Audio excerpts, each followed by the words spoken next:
নমস্কার বন্ধুরা, আমি ঝর্ণা। ঝর্ণা সিম্পল রেসিপির একটা নতুন ভিডিওতে আপনাদের সবাইকে স্বাগতম জানাই। কেমন আছেন সবাই? আশা করছি ভালো আছেন। আজকে আমি সুজি দিয়ে নতুন ধরনের একটা স্ন্যাক্সের রেসিপি শেয়ার করব। এই স্ন্যাক্সটি বানানো যেমন সহজ, খেতেও কিন্তু খুবই মজার হয়। বাচ্চারা এই ধরনের স্ন্যাক্স খেতে খুবই পছন্দ করবে। বাড়িতে থাকা সামান্য কিছু উপকরণ দিয়েই বানিয়ে নেওয়া যায় এই স্ন্যাক্সটি। চলুন তাহলে রেসিপিটা শুরু করি।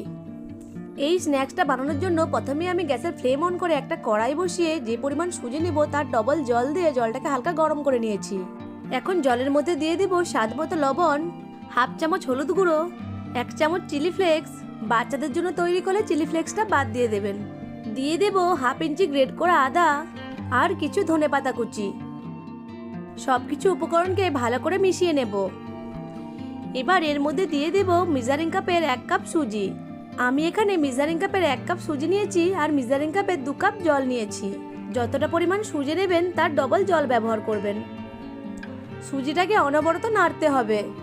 নাড়তে নাড়তে একটা সময় সুজির জলটা শুকিয়ে গিয়ে সুজিটা সেদ্ধ হয়ে গিয়ে একটা ডোতে পরিণত হবে। এই সময় গ্যাসের ফ্লেমটা মিডিয়ামে রাখতে হবে।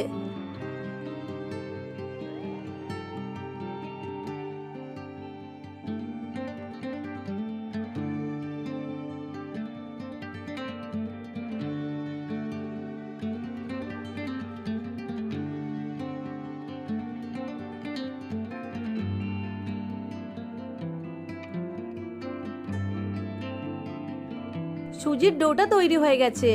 এখন এই ডোটাকে কড়াই থেকে তুলে একটা প্লেটে নিয়ে হালকা ঠান্ডা করে নেব।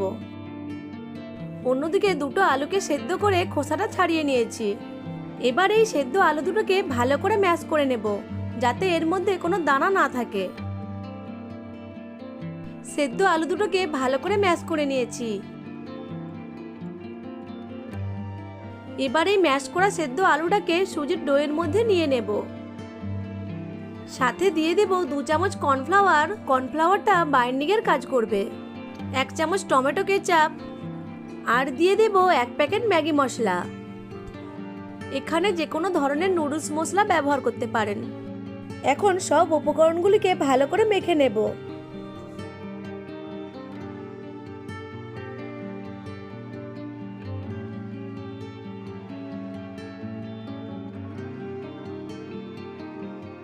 সব উপকরণগুলিকে ভালো করে মেখে নিয়েছি। এখন 2 হাতে একটু রিফাইন তেল বুলিয়ে নিচ্ছি। তেল বুলিয়ে নেওয়ার ফলে মিশ্রণটা হাতে লেগে যাবে না। এখন মিশ্রণটাকে 4 ভাগে ভাগ করে প্রতিটি ভাগকে গোল করে একটু চ্যাপ্টা করে নেব। গোল করে চ্যাপ্টা করে নিলে বেলতে সুবিধা হবে।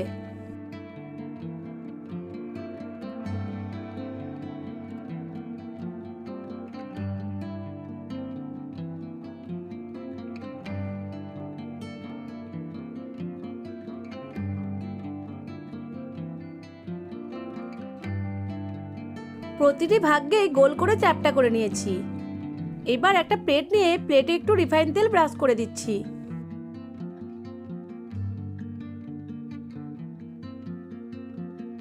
এবার 4 ভাগ থেকে 1 ভাগ নিয়ে রুটির মতো একটু মোটা করে বেলে নেব। ডোটাকে হালকা হাতে আলতো করে বেলে নিতে হবে।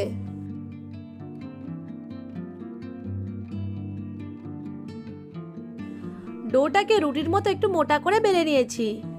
এখন এই রুটিটাকে একটু চৌকো শেপে কেটে নেব।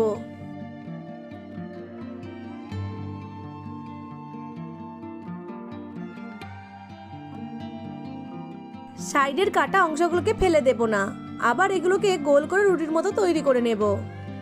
এবার এই চৌকো শেপটাকে এইভাবে কেটে নেব।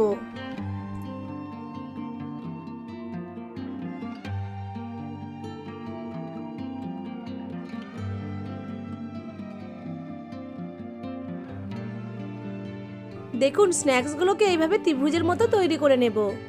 এই স্ন্যাক্সগুলোকে যে প্লেটে তেল বুলিয়ে রেখেছিলাম সেই প্লেটে রেখে দেব। একইভাবে সব স্ন্যাক্সগুলো তৈরি করে নেব।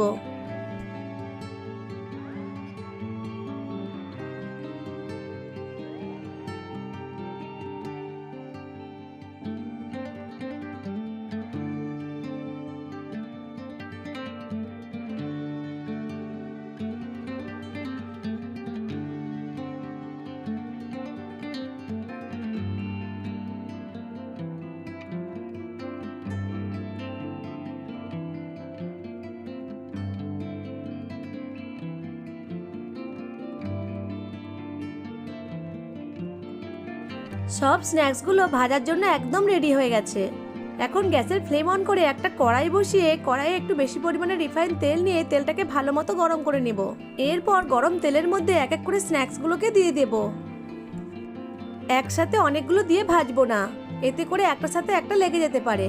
লো টু মিডিয়াম ফ্লেমে একটু সময় ধরে স্ন্যাক্সগুলোকে ভেজে নিতে হবে, এতে করে স্ন্যাক্সগুলো ক্রিস্পি তৈরি হবে। এক পাশ ভাজা হয়ে গেলে উল্টিয়ে অপর পাশটিও ভেজে নেব।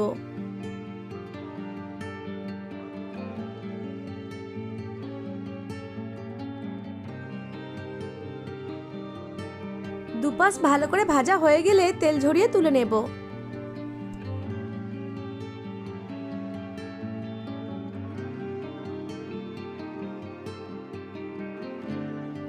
একইভাবে সব স্ন্যাক্সগুলোকে ভেজে নেব। সব স্ন্যাক্সগুলো ভাজা হয়ে গেছে, এখন একটা প্লেটে সার্ভ করে দিয়েছি। এই স্ন্যাক্সগুলো টমেটো কেচাপের সাথে খেতে বা শুধু খেতেও খুবই ভালো লাগে। আশা করছি আজকের রেসিপিটা আপনাদের কাছে ভালো লেগেছে। ভালো লেগে থাকলে আমার ভিডিওটিকে লাইক, কমেন্ট, শেয়ার আর চ্যানেলটিকে সাবস্ক্রাইব করে পাশে থাকা বেল আইকনটিকে অন করে রাখবেন আমার পরবর্তী ভিডিও নোটিফিকেশন সবার আগে পাওয়ার জন্য। চলুন একটা স্ন্যাক্স ভেঙে দেখাই।